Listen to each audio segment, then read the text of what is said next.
What's kind of the message among the defense to keep this recent roll momentum going, where you guys are able to really stymie opposing offenses? Well, like the thing that we started to do against North Dakota that we hadn't done really previously is we started playing really fast.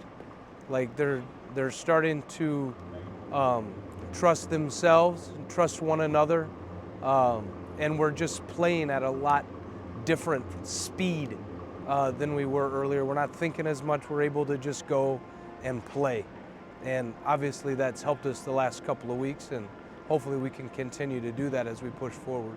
What's the challenge in continuing? What would stop you guys, if anything? I don't know, nothing. I mean, there's like, there's no reason not to. Maybe we think we've arrived a little bit. And, if we started to get a little bit complacent, we're doing everything we can do as coaches to not let that happen. But they've been practicing hard. They've been practicing good. And, success and the feeling that you get when you play really well is kind of euphoric. And so, I think those guys are liking what we're doing right now. They like what they're doing. And, I think they want to continue to build off of it. So hopefully we don't get complacent. Western's a team that has not had a lot of success this year, but that's the most dangerous opponent at times. What's the message to the defense going up against an opponent like Western? Well, I think, Western's got talented kids. And so, like for us, it's about who's next, what do we have to do to stop them. Nobody's changed their normal routine. Like we're going through this like we would go through any other week, and working with the same attention to detail that we always work with. The last couple weeks the scores weren't great, for those guys, but they always play us tough. And that's what I told our kids. They always play us tough.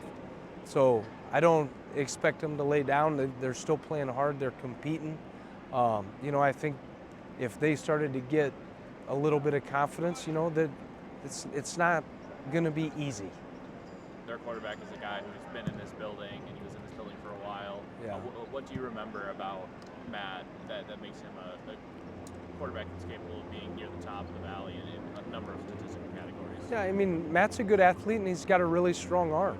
And he does a good job putting the ball where he wants. They've got two wide receivers that he uses a lot, that have a lot more receptions than the rest of those guys. But I think he knows where he's going, and they let him get rid of that thing pretty quick. And so I think that's why he's been able to put those numbers up. When you're facing a quarterback that can get rid of the ball quick, what's the challenge in maybe not having enough time to put together a pass rush? Yeah, I mean, I think that's the challenge every week is, trying to figure out, okay, how do we take away what they want to do? So, whether that means we play man and try to close up those windows early, or we flood zones and use less pass rushers. Like, there's different ways that you can go about doing that stuff, and in different situations. I think, yeah, that's our job as coaches, right? To figure out how to take away what they want to do and force them to do what they don't want to do. Anything else? No.